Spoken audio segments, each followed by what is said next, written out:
Hello guys, current affairs funda में आप सभी का स्वागत है। मैं हूं आपके साथ अभिषेक शर्मा और आज के इस वीडियो सेशन में हम 5 दिसंबर तक के सभी इंपॉर्टेंट करंट अफेयर्स कवर करने वाले हैं। हमेशा की तरह आप इस वीडियो को अंत तक जरूर देखिएगा। आज भी आपको काफ़ी कुछ जानने के लिए मिलेगा। सेशन की शुरुआत करने से पहले आप सभी को बताना चाहूँगा, यदि आप हमारी daily current affairs PDF, weekly PDF, monthly PDF और हर महीने के banking and economic awareness PDF चाहते हैं तो करंट अफेयर्स फंडा का 1 ईयर मेंबरशिप प्लान आप ज्वाइन कर सकते हैं, जिसका लिंक आपको वीडियो के डिस्क्रिप्शन में या फिर फर्स्ट कमेंट में मिल जाएगा।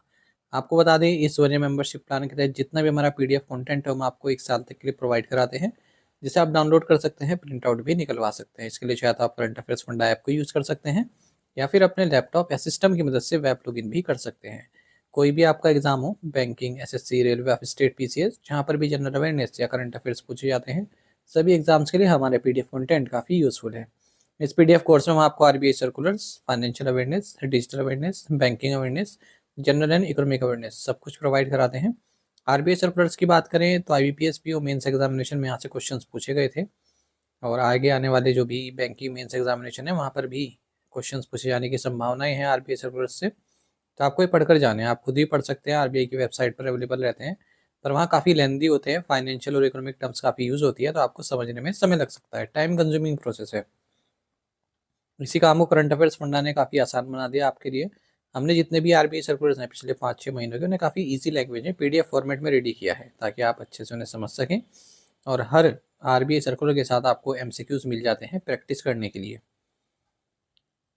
जितने भी रिलेवेंट फैक्ट्स एंड डेटा है सब इंक्लूड किया गया और इरेलीवेंट थिंग्स को हटा दिया गया है जो आपके एग्जाम पॉइंट ऑफ व्यू से महत्वपूर्ण नहीं है।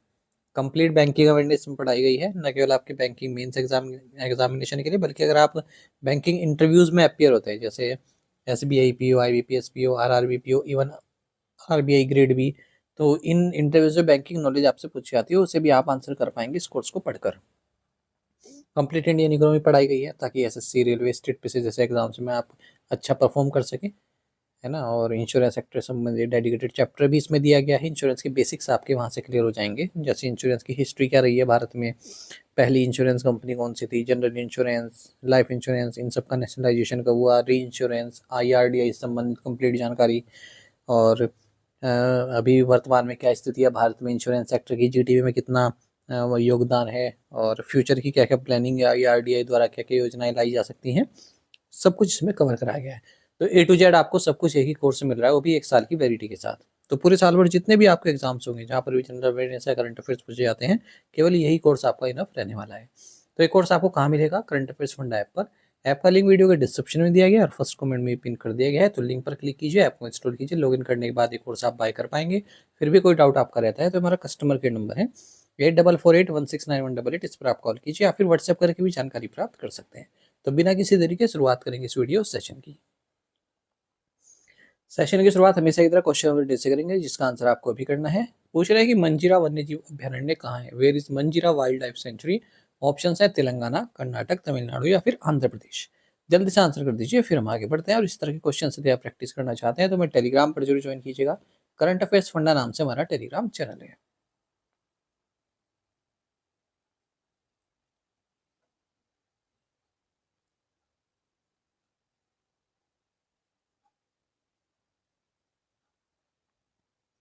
Joint military exercise यूकेवेरिन 2025 between India and Maldives was held in which Indian state? Bharat और मालदीव्स के बीच संयुक्त सैन्य अभ्यास यूकेवेरिन 2025 किस भारतीय राज्य में आयोजित किया गया? ऑप्शंस आपके सामने हैं।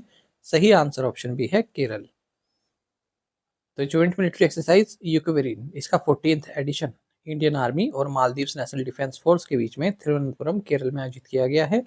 इंडियन आर्मी का जो दल है उसको 45 पर्सनल द्वारा रिप्रेजेंट किया गया, खास करके गढ़वाल राइफल्स के हमारे सोल्जर्स थे जिन्होंने इसमें पार्टिसिपेट किया है। यूक्वेरिन को अगर हम दिवेही लैंग्वेज में देखें तो फ्रेंड्स इसका मतलब होता है, और अल्टरनेटली दोनों ही देश इसको होस्ट करते हैं, एक बार इंडिया एक बार मालदीव्स। साल 2009 से ही ये एक्सरसाइज एक्टिव है। Which bank is not among the currently identified domestic systemically important banks by the RBI? RBI द्वारा वर्तमान में प्रणालीगत रूप से महत्वपूर्ण घरेलू बैंकों में कौन सा बैंक शामिल नहीं है? ऑप्शंस आपके सामने हैं। सही आंसर ऑप्शन सी है, कैनरा बैंक। तो state bank of India, HDFC bank और आईसीआईसीआई बैंक ये डोमेस्टिक सिस्टमिकली इंपॉर्टेंट बैंक्स हैं। ऐसा आरबीआई ने डिक्लेयर किया है। तो रिजर्व बैंक ऑफ इंडिया ने framework for dealing with domestic systemically important banks इसको इशू किया था जुलाई 22 2014 में। उसके बाद फिर 2023 दिसंबर में अपडेट भी किया गया। ठीक है, तो ये जो डोमेस्टिक सिस्टमिकली इंपॉर्टेंट बैंक्स हैं ये टू बिग टू फेल है, यानी कि इतने बड़े हैं कि ये आसानी से फेल नहीं हो सकते, और अगर ये फेल हो गए तो भारत का जो पूरा सिस्टम है वो चरमरा जाएगा। तो इन पर काफ़ी फोकस देने की ज़रूरत है, इनका जो बेस है वो मजबूत बनाए रखने की ज़रूरत है, इन पर नज़र रखने की काफ़ी ज़रूरत है। रिजर्व बैंक ऑफ इंडिया ने स्टेट बैंक ऑफ इंडिया और आईसीआईसीआई बैंक को domestic systemically important banks announce किया 2015 में, आईसीआईसीआई बैंक को 2016 में, एचडीएफसी बैंक को 2017 में। On which date is Navy Day celebrated in India every year? Bharat में हर वर्ष नौसेना दिवस कब मनाया जाता है? ऑप्शंस आपके सामने हैं। सही आंसर ऑप्शन बी है 4 दिसंबर। तो नेवी डे भारत में 4 दिसंबर को मनाया जाता है। यही दिन क्यों चुना गया क्योंकि 1971 में इसी दिन ऑपरेशन ट्राइडेंट इंडियन नेवी द्वारा लॉन्च किया गया था, जिसमें हमने 4 पाकिस्तानी वेसल्स को डुबा दिया था। ठीक है, और पाकिस्तान नेवी की हार हुई थी।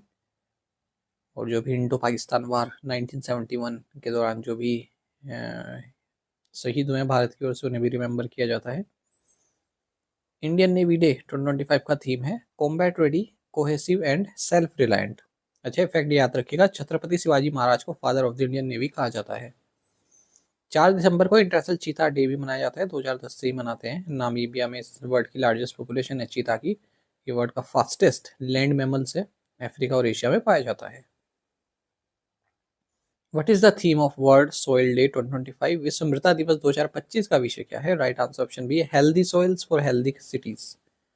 वर्ल्ड सोइल डे ये 5 दिसंबर को मनाया जाता है 2025 में। इस डे का थीम है healthy soils for healthy cities. Kingdom of Thailand की लीडरशिप में इस डे को प्रपोज किया गया था। इंटरनेशनल वॉलंटियर डे ये भी 5 दिसंबर को मनाया जाता है 2025 में। इसका थीम है every contribution matters. What is India's rank in the Women Peace and Security Index 2025-26? महिला शांति और सुरक्षा सूचकांक 2025-26 में भारत का स्थान क्या है? ऑप्शंस आपके सामने हैं। सही आंसर ऑप्शन सी है 131। तो देखिए, एक women peace and security index 2025-26 launch किया गया है Georgetown institute for women peace and security peace research institute Oslo के द्वारा। ठीक है, इसमें बताया गया है कि लगभग 776 मिलियन वुमेन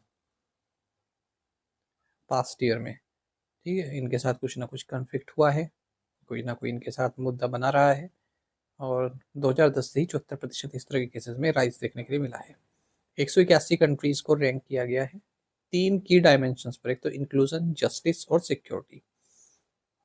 डेनमार्क पहले नंबर पर है, यानी कि बेस्ट कंट्री है महिलाओं के लिए, फिर आइसलैंड, फिर नॉर्वे, और सबसे वर्स्ट कंट्री है अफगानिस्तान। भारत 131वें नंबर पर है, 0.607 भारत का स्कोर है।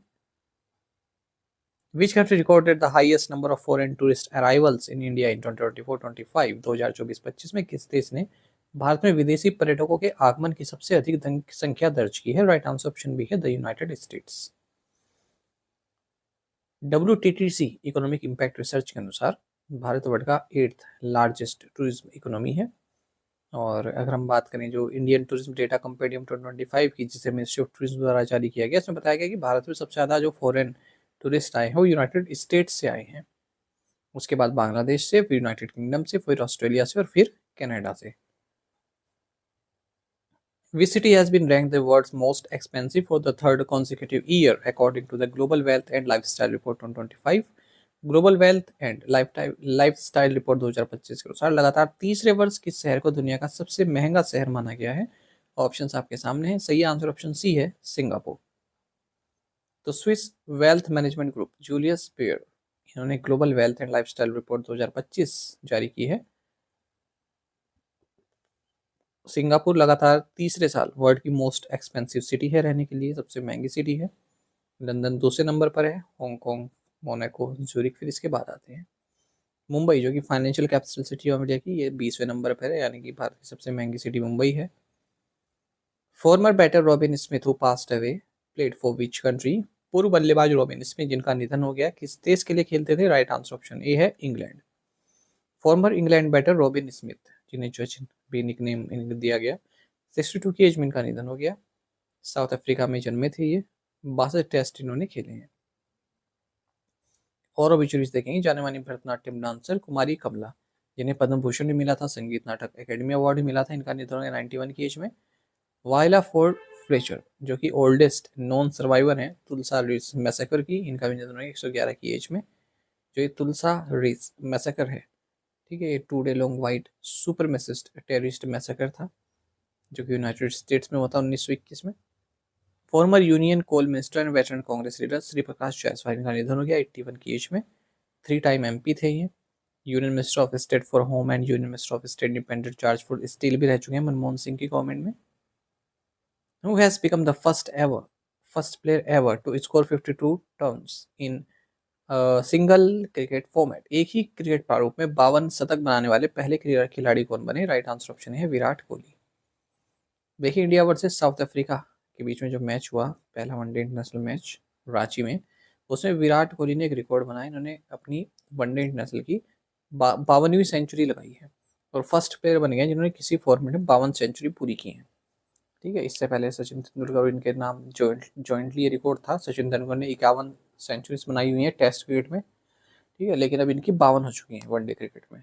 तो अगर हम सारे प्रारूपों में देखें, सबसे ज़्यादा इनकी है 52, ठीक है। हालांकि ओवरऑल सचिन की ज़्यादा है। कोहली की जो है ये 83rd इंटरनेशनल सेंचुरी थी, 52 वनडे में, 30 टेस्ट में, 1 T20 में, दूसरे नंबर पर है। वहीं सचिन के 100 इंटरनेशनल 100 हैं, 51 टेस्ट में, 49 ODIs। साथ ही रोहित शर्मा ने most sixes in one day international का भी रिकॉर्ड तोड़ा है। 351 सिक्सेस इन्होंने लगा दिए हैं रांची में, और शाहिद अफरीदी के पास पहले रिकॉर्ड था। Saras Aajeevika food festival 2025 was organized in which city? Saras Aajeevika food festival 2025 किस शहर में आयोजित किया गया? राइट आंसर ऑप्शन डी है न्यू दिल्ली। तो union minister for rural development, agriculture, farmers welfare Shivraj Singh Chouhan, इन्होंने सारस आजीविका फूड फेस्टिवल 2025 को इनोग्रेट किया है न्यू दिल्ली में, और 25 स्टेट्स से महिलाओं ने इसमें पार्टिसिपेट किया। अलग अलग ट्रेडिशनल और डिलीशियस डिशेस दिखाई गई, बनाई गई स्टॉल्स में। The 46th annual conference of the Indian Association for the Study of Population was held in which city? भारतीय जनसंख्या अध्ययन संघ का 46वां वार्षिक सम्मेलन किस शहर में आयोजित किया गया? राइट आंसर ऑप्शन बी है कोलकाता। तो 46th annual conference of Indian association for the study of population वो इनोग्रेट किया गया anthropological survey of India Kolkata में, और इसको जॉइंटली ऑर्गेनाइज किया गया है Indian association for the study of population, national atlas and thematic mapping organization, anthropological survey of India द्वारा। और इसका थीम रहा people, planet, prosperity, demographic drivers of India's inclusive growth. Which organization launch the digital platform Ind app? किस संगठन ने digital platform Ind app launch किया है? Right answer option C है NIRDC। तो national industries research and development council NIRDC, जो कि autonomous non profit institution है, ministry of micro small and medium enterprises के तहत इन्होंने इंड ऐप लॉन्च की है, ताकि MSMEs के लिए ईज ऑफ डूइंग बिजनेस आसान हो सके, इंप्रूव हो सके। इसको लॉन्च किया गया BL वर्मा द्वारा, जो कि minister of state for social justice and empowerment, consumer affairs, food and public distribution है। Ind app is designed as a single window system to accelerate access to government approvals, real-time market information, and business opportunities across the country. Who inaugurated the Anand Center of Excellence for Navigation, India's first private sector navigation innovation hub? Bharat के पहले निजी क्षेत्र के navigation नवाचार केंद्र Anant centre of excellence for navigation का उद्घाटन किसने किया? राइट आंसर ऑप्शन है V नारायणन।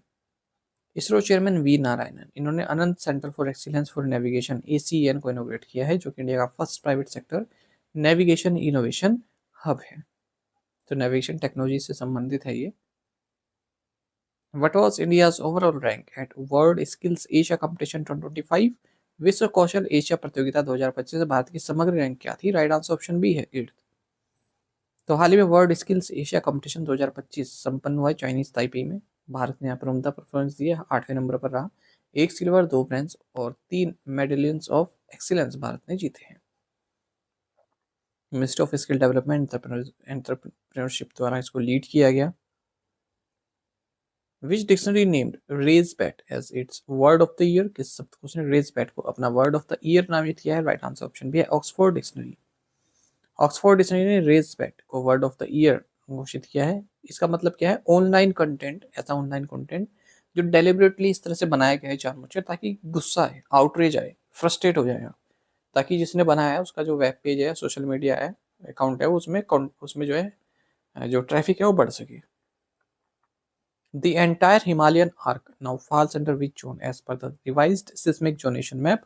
संशोधित भूकंपीय क्षेत्रीकरण मानचित्र के अनुसार संपूर्ण हिमालयी चाप अब किस क्षेत्र के अंतर्गत आता है? राइट आंसर ऑप्शन सी है, जोन 6। तो भारत ने एक revised seismic zonation map release किया है अर्थक्वेक डिजाइन कोड 2025 के तहत, जो कि faults, maximum likely events, attenuation, tectonics, lithology इन सब पर बेस्ड है। ब्यूरो ऑफ इंडियन स्टैंडर्ड्स द्वारा इसको रिलीज किया गया। नंबर ऑफ जोन्स की बात करें, पहले 4 जोन्स थे, zone 2nd, 3rd, 4th and 5th। एक और जोन अब ऐड कर दिया है, जोन 6। इसमें कंप्लीट हिमालयन आर्क को रखा गया है। पहले जोन 4 और 5 में स्प्लिट था। बाउंड्री टाउन्स बिटवीन जोन्स, ठीक है, तो हायर रिस्क कैटेगरीज में अब ऑटोमेटिकली आते हैं। Hazard mapping, prioritise geological condition और administrative boundaries. 61% of India's land, ये moderate to high hazard zones में आता है, पहले 59% आता था। 75 of India's population now in seismically active regions.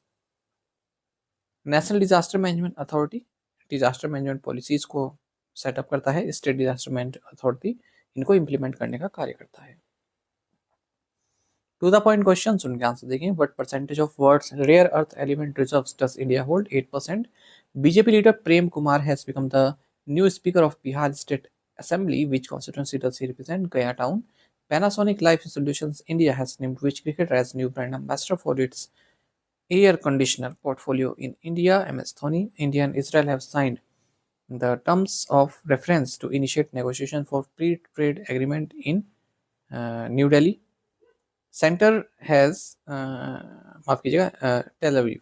The center has designated the CISF as the new safety regulator for about 250 facilities across all minor and major Indian seaports along the country's maritime borders.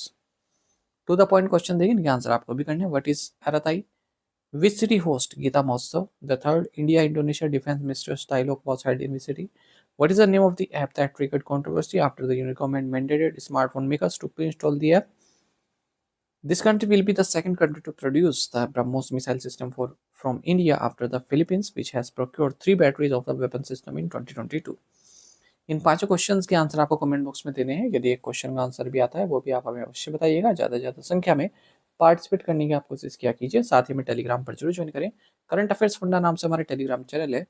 Thank you guys.